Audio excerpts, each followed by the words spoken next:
All right, sales team, moving right along on kind of the how to recruit, how to get started. You kind of got a base of why we go and do that, but where and necessarily how will come into some later videos. How to talk to the guy, how to enter him into the system, questions that you should be asking him, things that you need to be aware of, types of documentation that you send out, etc. will come in later videos. But today and really right now, I just wanted to show you maybe like what I do the second I hear that there's a sale. If I've just made a sale, if I read that there's a 911, either way, how do I go about it? In short here, the where do I go is really simple. So when you come in here, if you look at the sales app, this sales app right here will basically give you whatever current projects are needing to be recruited for. By opening it up, if the project manager and or you, if you sold it, for example, and you were the one who entered this in here, you would be responsible for updating these statuses. But you can read here on these statuses that it says awaiting signed documents. Whether you want to begin recruiting for that or not may depend on whether or not you know that the thing is actually signed up, because things can fall apart. On the other note, if you have stuff like recruiting in progress, clearly they have not found all of the men that they're seeking. So you could jump into there, open it up, take a look deeper at exactly what it is that they're seeking. What do they need? This tells you who the project manager is. I can reach out to her directly. She is definitely going to have the most up-to-date, like exactly what are you needing. Like this information may have changed, may have not changed, but this will give me a good starting point. The other thing that I might do is if I'm in the Facebook group, very often that salesman, might be you, would also update a note in here like, hey, current 911. I just sold a job, got contracts back. It's updated in Podio. Go check it out. Because some people may receive that Facebook notification before they received a Podio notification, for example, or he was even aware that there was a sale to consign for, or to help book for. If you are in the sales side of it, that's where you want to make sure you do go out there and plant a seed here on the Facebook group, so other people who would work on it with you would know about it first. In addition to just working closely within your group. Your manager will help get some recruiters involved with it too. And all the new people, of course, that are always onboarding, it's the first thing they do is try to learn recruiting. So you'll always have, a fresh batch of rookies, so to speak, that can kind of help you get some of the general recruiting efforts done, which is where we're leading up to now. What do I do first? Hey, now I know there's a sale. I kind of know where to go look for one. What now? What do I do? One special hint here is that if you will go into this training section of Podio, there's an app called Training. Inside that app, there is a training session that is audio only. Now, it's about an hour long, but it's extremely informational. It will give you a great broad overview of what to expect from a recruiting standpoint in this industry. I did this in a group setting literally probably about a year ago. It was a phenomenal training. It teaches a little bit about social media and a little bit about how to text and a little bit about the types of things that you would do, like having the worker stored into your cell phone and with his pay rate and where his licenses are. So for quick reference, you had access to them, or having him save your name and number. Those are just like little things that I've learned along the way that you're definitely going to want to go check out. So just know that you can come into Podio, you can go into training, and you can seek out that Recruiting 102 video or audio, video, whatever it is. And then more importantly, there's a couple other little recruiting tidbits in there. You'll notice here on the bottom there's another one. All of these would be good sources for you to just get a little bit more extension. So starting off, got a sale, what do I do? So one of the very first things I do is cross-reference the database. What database? You just learned from the previous general recruiting video that we keep workers stored in the workers and sub, the old candidates, and the old subs. Subs are associated with drywall. If you're not on that team, you should never really think subs. If you're on the electrical team or the plumbing team, you should think individuals. That's where your candidates would be. And they, of course, all are housed here. So the first thing I may do is open up old candidates, right? I'm going to look at the parameters for the job, open up old candidates, and I'm going to find out basically what they were looking for, and I'm going to take what they were looking for, and I'm going to cross-reference it here with these filters. May or may not find exactly what I'm looking for, but that's my first step. Sometimes you'll have 100 reps in here, or 100 electricians or 100 plumbers. Sometimes you might have 3. It's still a starting point. So I'm going to start there. So I'm going to go first to the sales app. I'm going to read what the parameters are. I need to understand a couple things. Is it licensed or non? In what state? What type of worker are we seeking? I can see just from looking at this one that she's calling for journeyman. It says 6 journeymen, licensed or unlicensed, and this one says 4 more journeymen, licensed or unlicensed. So they're looking for about 10 men, licensed or unlicensed. Where? So as I'm looking up through here, trying to find where she would have put those notes. Hold on. So this is a perfect scenario to where here's what I would do. If I looked in here and I did not see exactly what I needed to see, right? I didn't see what state is this in, where, where exactly am I needing to look? Santa Maria did not tell me California. Paso, I mean, this other city didn't tell me California. I know those are in California, but outside of Googling those, I could reach directly out to her. And over in the comments section here, I can use the @ symbol, type in that rep's name and go, hey, what state is this? Right? Or I could just reach out to her directly, find her on Facebook and say, hey, listen, I need to know. A cheat though is up here. So if I were to click on that company and scroll down to the notes, it may give me more insight on what happened. So, or more details on what state it's in, where he's located and those kinds of things. And so you can look into the company or look at some of the original notes that were taken to see if that in fact actually gives you something more outside of what they should have just put in detail here in the notes. Now that being said, that told me to go recruit, right? So it's going to give me what I'm looking for. First thing I'm going to do is take that information now that I know that I'm looking for California unlicensed individuals. I'm going to be looking if they offer a hotel, for example, because the salesman, and you will sometimes be that salesman, need to specify whether or not this is for locals only or they are able to accept travelers. It's a point blank and period question. Either they supply a hotel room or they do not. If they do not, you're stuck looking for locals. I would need to know the exact city location, and now I'm only targeting maybe cities within 2 hours, maybe 4 hours from that location. But even then, I mean, the guy's not going to want to travel probably more than an hour to work. So really, you're going to want to look for guys in a really close proximity. If it's a traveling role, I can look for guys pretty much anywhere. And then the licensing comes into play, whether or not it's required or not, and reciprocations. And I'm going to teach you that in another video. But I'm just looking at those parameters. What we just saw right there were not great parameters as far as how they were laid out. It wasn't in great detail, right? So you need to get better at that, making sure that if there was anything that a recruiter would need to know, down to this guy needs to be able to be there for a safety meeting at 5 a.m. per the client. That needs to be in there. Because I don't want anybody out there recruiting for one of my projects without 100% of the details that they would need to get a man properly qualified, or they're going to pass somebody up to me that's not qualified, and it's a complete waste of everyone's time, right? Details, details, details. So I'm going to open up the Old Candidates workspace, this app, and I'm going to try to filter out some of these things. So I'm going to clear these filters out because that was for a different type of a job. I'm going to open up the filter though, and the first thing I'm going to look for is the trade.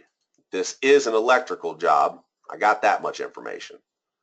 The next filter I might select is what state they live in.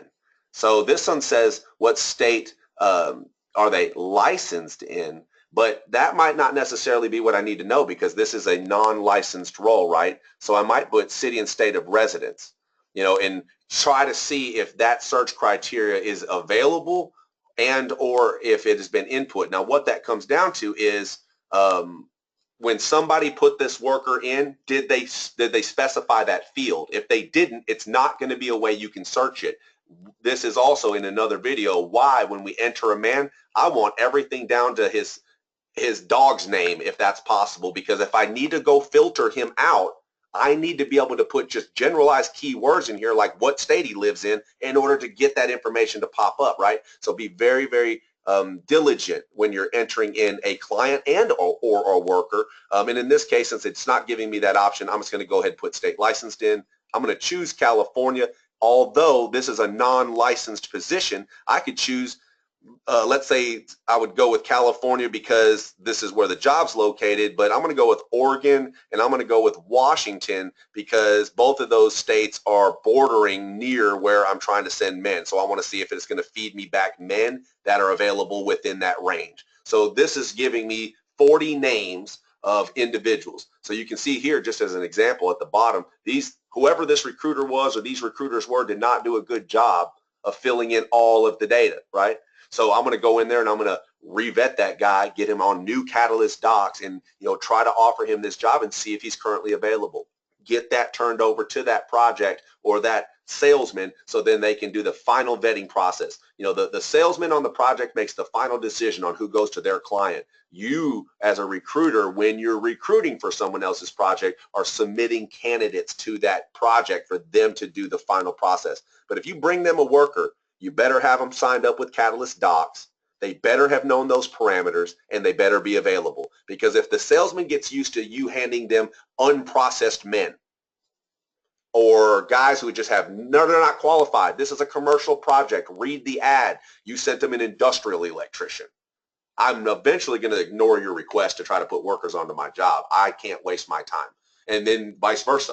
If you want your men to be selected, diligently enter them. Because if I, the salesman, am doing any recruiting myself, which I typically would, I'll probably find the guys faster myself, but I can also be choosing men that you have entered in previously, so you can still get some credit here, right? So be diligent. So I've starting with, I just found out that there's a sale and these are the guys that qualify. Man, I'm opening it up and I'm hitting every last one of them. How am I contacting them? The fastest way is to call them. Leave a detailed voice message. The second thing I'm going to do is text him. And the third thing I'm going to do is email him. And then I'm going to rinse and repeat. What am I sending him? I am not sending him, hi, this is LB with Catalyst Solutions. Call me back. Hey, this is LB. I got a job opportunity. Call me back. No. Hey, this is LB. I got a job opportunity in Santa Maria, California for 3 weeks that pays $43 an hour. It's working 60 hours a week, blah, blah, blah, blah, blah, blah, blah. Call me back if you are available. If you are not available and you know anyone that is, please pass on my number. Boom. That's my email. That's my text. That's my call. That's my voicemail. Next call. Why? Because otherwise you're going to have 10,000 people calling you back going, no, where's the job? How many hours? You're going to give them those details and they're still going to ask you those stupid questions. So very important to lay the seed work out there. So, and then offer them to redistribute it. Like, hey man, if you know other people, send this to them. But again, what are they sending? If they don't have the details, again, you're just going to have some random guy calling you about random stuff that he probably didn't, wasn't even qualified for. Very important to be diligent, right? All the way around. Email, text, call, be detailed. Tell them to call you back directly. Tell them to share your phone number. Now, after I did that with this guy, I might take some notes in here. Hey, my name's Susan or whatever. I'm trying to get this guy on this project. He's communicating. He's sending me back documentation. Oop, I got his docs back. Update this information. Look through here and see if there's anything you can update on this man since you have him on the phone. Sir, it says you're a California licensed journeyman. Do you have any other state licenses, sir? I can select them and you can see them being highlighted live, right? Very important. Anything that's changed. If he's giving you documentation, you would drag and drop that stuff down here. Again, I'll show you guys that in another video, but I'm just showing you where to get started. Now, I can do that within Podio. That's my step one. The second thing that I would do as a recruiter or in a recruiting role is that I would go into Facebook. The first thing I might do is try to join some employment type groups, but for that area. So I might just start with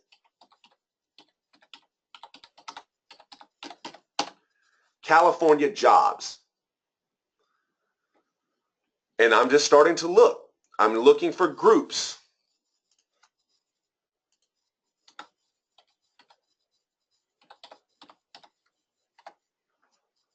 And I'm looking for options. Now, 30 active posts, California jobs listings. This is just a general example. All I'm doing is joining it. Now you'll notice that it says request sent. I usually don't get to join the group immediately. There's usually somebody over it controlling that. So you want to get on that right away, especially if you're trying to get something done here in the next 3 or 4 days. It might take a week to get accepted.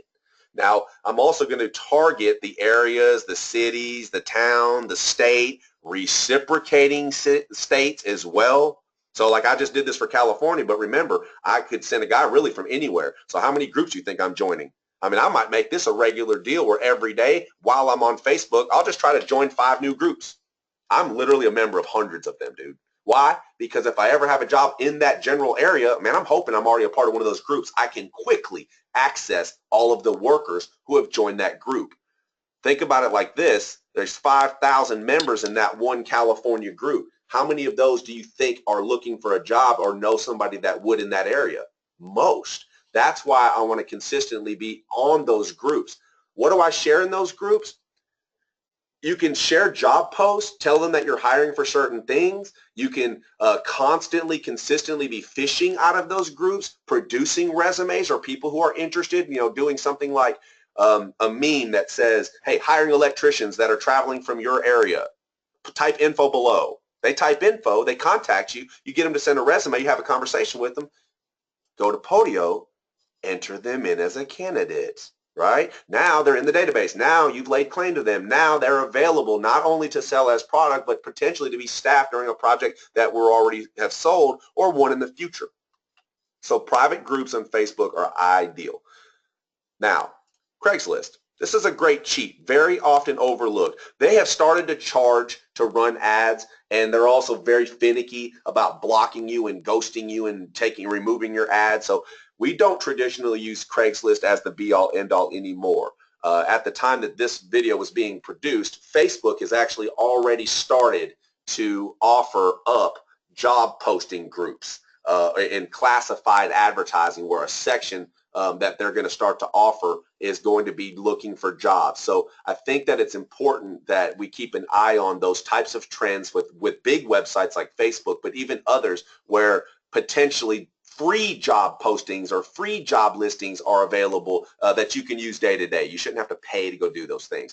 Matter of fact, I literally have cut Craigslist off as of almost 2 years ago and haven't needed it since. But it used to be the be-all, end-all. So this was what we're used to really function on. This is a great source, by the way, to find guys who need workers, but it's also a good quick reference on the recruiting aspect to come down here to the bottom and look at this hidden resume section. So I open it up. I go to the city and the state, of course, that I'm looking for. In this case, I'd have went to California. I'd have tried to choose a city that was as close as possible to the one I was looking for. If it was a non-licensed role like this one is, I can expand that to any city in California, and I can do it really to any city anywhere. And I'm just doing something simple. I'm just typing in what I'm looking for. Oops.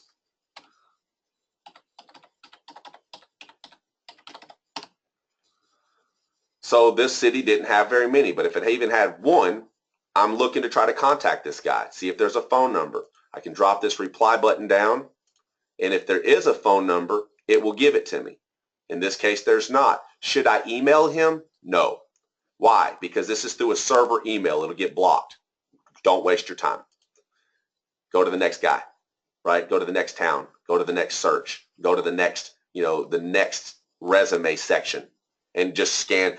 How often do I check that for that job? I don't know, twice a day. Why? Because somebody could apply again in the morning. They'll just put their resume out there, and if you only looked on Monday and here it is Thursday, you'll miss it. Somebody else will find it. They will listen to this training and go seek it out. Indeed, Indeed.com. It's a great source.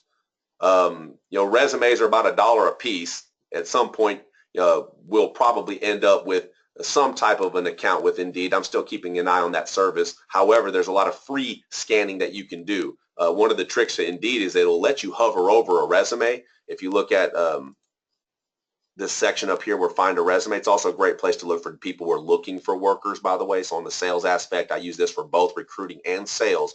But when I'm looking for a worker, it'll let you hover over a resume, and it'll usually give you a lot of details, everything but his phone number. You can very often find his name. If his name is John Reyes and he lives in Arizona and he's an electrician, You can go to Facebook and find that guy and never have to pay the dollar.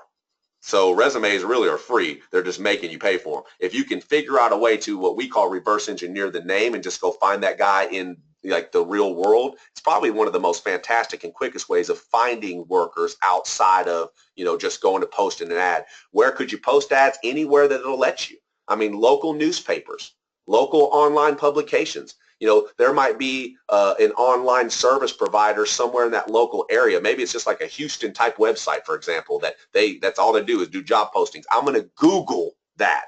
Google is your friend when it comes to job boards and hiring boards when it comes to any particular area. I'm going to leave you guys with this one.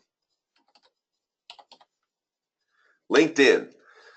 I love LinkedIn for a lot of reasons, but if you start to develop your LinkedIn account, then eventually what you're going to get is a lot of people following you, a bigger network. And of what? Well, you can literally choose electricians, you can choose clients. There's just a lot of different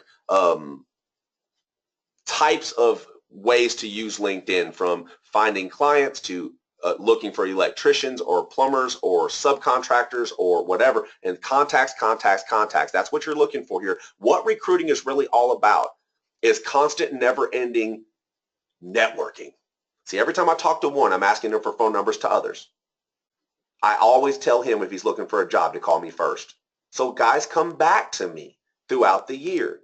I can call guys who know other guys whenever I need them. And you keep those little diamonds in your pocket until you need to play those cards.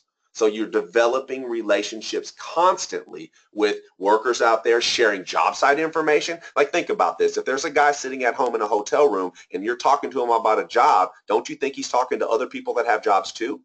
And if he's talking to those other people that have jobs too, doesn't he have an idea of what they pay, where the job is, what kind of project, how long it is? Man, wouldn't it be killer to know the hiring manager's name? Because if you could call him, you could sell him a bunch of other workers. So I'm constantly trying to get that information out of my workers. Hey man, do you know any other job sites that are hiring? Hey man, this job pays $20 an hour. I need 7 more guys though. Do you know anybody? Here, I'll give you an incentive. It pays 20, so if you can get your buddies to take 19 an hour, I'll give you $1 extra for every 1 man you can find me. When we hang up, get me my documentation back, and anybody that you can share my name and number with, just tell them to give me your name and I'll make sure that you get that extra $1, and I'll know that they're signing up at 19, not 20. Go. So that way when I get off the phone, is that guy going to work for me? Of course he is. How many guys do you think he's going to help find? A lot. That's less work I have to do. So always plant those seeds. And again, with recruiting, I would go into this training section. I would go into some of the older audio recordings for recruiting. I would Google, information of how to become a better recruiter, how to network. I would join groups. I would try social media. I would post memes. I recruit on Instagram. I recruit on Facebook. I am constantly and never-endingly trying to expand my reach when it comes to network and it comes to workers. That is the most valuable thing that we have as a company, is our product. And more importantly, the relationships that we have with them. That's very, very important. The real selling comes when you're dealing with the worker, because if you can get a guy to build a rapport and commit to you, then you got a valuable employee for a long time. And it's going to be easy to sell a guy who's loyal to you and that's a hard worker and is worth what he's costing, because your clients will recognize that. It's very, very important, and it really starts with you. So hopefully this gives you guys kind of a good introduction to, like, okay, well, recruiting, like where? Like, what do I do? Hopefully this kind of gives you an idea. Again, this was not a super duper long session, and there's plenty of more where this came from as far as little, smaller, isolated versions of, LinkedIn itself, Craigslist itself. And then more importantly, again, Google is your friend. Recruiting is it's an art form. Be creative. Think outside of the box. How can you get your name and number out there in ways of, hey, do you know somebody? If you're an electrician or you're a plumber or you know somebody that is and they're looking for work, call me. That's on somebody's Facebook page the other day. I thought that was phenomenal. That's great. Anything works. All you need is a name and a phone number, and all of a sudden you have product. Product is what pays your bills. Remember that. So hopefully this guys gives you guys a good start to recruiting. We're going to break this down a little bit more in some shorter videos now to kind of show you how to enter the guy, how to vet the worker, what to say, what not to say, why, all those things coming up in a couple more videos. Thanks.